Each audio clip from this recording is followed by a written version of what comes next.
Have you ever stopped to think about the invisible rules that are, constantly shaping our lives?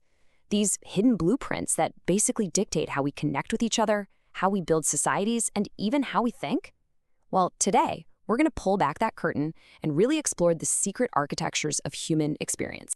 Yeah, we're starting with a big question, I know, but it's because under the surface of everything we do, there are these fundamental structures just humming along. And honestly, once you see them, it can change how you see, well, everything. So we're going to tackle this by looking at three totally different, but as you'll see, deeply connected blueprints. We're going to start super personal with how to rebuild a broken connection. Then we'll zoom way out to the massive scale of designing an entire society. And finally, we're going to look inward at the actual wiring inside our own brains. Okay, first up, the architecture of apology. This is all about the blueprint for how we fix what's broken between people. It's one of the most fundamental, most important human things we do. Psychologists talk about this idea of a costly apology. And what they mean is a real apology, a meaningful one, isn't just muttering, "I'm sorry." It has to cost you something. Maybe it's your pride, your time, a real effort. That act of genuine vulnerability, that's what shows the other person how much you actually value the relationship. So the blueprint for really sincere apology, it's built on three pillars. First, you have to accept full responsibility. No, I'm sorry, but none of that. Second, you have to genuinely try to understand their side of it, to see the hurt you caused from their perspective. And finally, you gotta offer a concrete repair. And this isn't just a vague promise to do better. It's a real, tangible action to help fix the damage. Okay, so we just saw a pretty solid blueprint for a one-on-one interaction. But what happens when we get way more ambitious? What happens when we try to drop a blueprint for an entire society? And that leads us right into the geography of dystopia. This is where we look at those grand architectural plans for society and, why they so often spiral into absolute nightmares. The thing is, this dream of a perfect society is nothing new. I mean, it goes back centuries to idealistic visions like Thomas More's Utopia. But as you move through history, something starts to shift, something gets darker.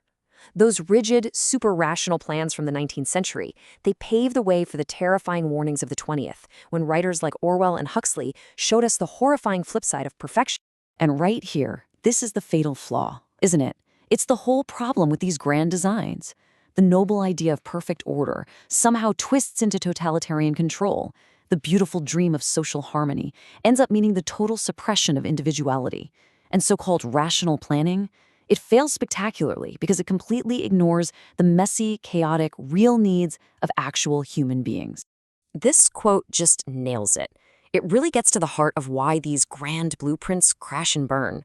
They're designed in a total vacuum. They're just useless schemes that treat people like they're cogs in a machine, completely forgetting that real people have real needs and wants and, flaws. So if the biggest mistake you can make when designing a society is to ignore the crazy complexities of the human mind, well, let's zoom all the way in. Let's go there. What is the architecture of the mind itself? Specifically, what's the blueprint for one of our most amazing defining features, language? This brings us to our third and final blueprint, the brain's silent web. We're about to dive into the incredibly intricate architecture that lets us talk and listen and connect. You can learn a ton about how something works by seeing what happens when it breaks. And aphasia is a disorder that does exactly that. It messes with this incredibly delicate web of language networks. But here's the crucial part. It messes with communication, but it does not affect a person's intelligence. The thoughts, the ideas, the personality, it's all still in there. The blueprint to get the words out is just damaged. And this internal blueprint is unbelievably specialized. It's like a building with different rooms for different jobs. You've got Broca's area over here. Think of it as the speech coordinator. It handles the physical act of forming words. Then you've got Wernicke's area, the meaning maker, which is all about attaching the right concepts to those words. If the blueprint for just one of those rooms gets damaged, the whole system gets thrown off, which just goes to show how connected this whole architecture really is. This phrase just captures it perfectly, right? It connects the clinical facts of aphasia to a feeling we can all kind of understand. It's that deep, profound frustration of knowing exactly what you want to say, but being completely unable to access the internal blueprint to actually say it. It just shows that our ability to connect is built on this architecture that is both incredibly powerful and at the same time amazingly fragile. So, we've looked at apologies, dystopias, and the language centers of the brain. 3 really different blueprints. So what's the connection? What's the common thread that ties all of these hidden architectures together? Well, here it is. In every single one of these blueprints, the human element is absolutely key. A sincere apology works not because you follow some formula, but because it's filled with genuine human empathy. A so-called perfect society falls apart the second it forgets the messy reality of human nature. And language, it's not a rigid machine. It's this delicate living web inside our minds. So, I guess the big takeaway is this. It doesn't matter if you're designing a system for 2 people or 2 billion. The best blueprints, the ones that actually work, are never rigid. They have to be flexible, they have to be empathetic, and most of all, they have to be designed with a deep respect for real, messy, brilliant human beings. And that kind of leaves us with one final thought.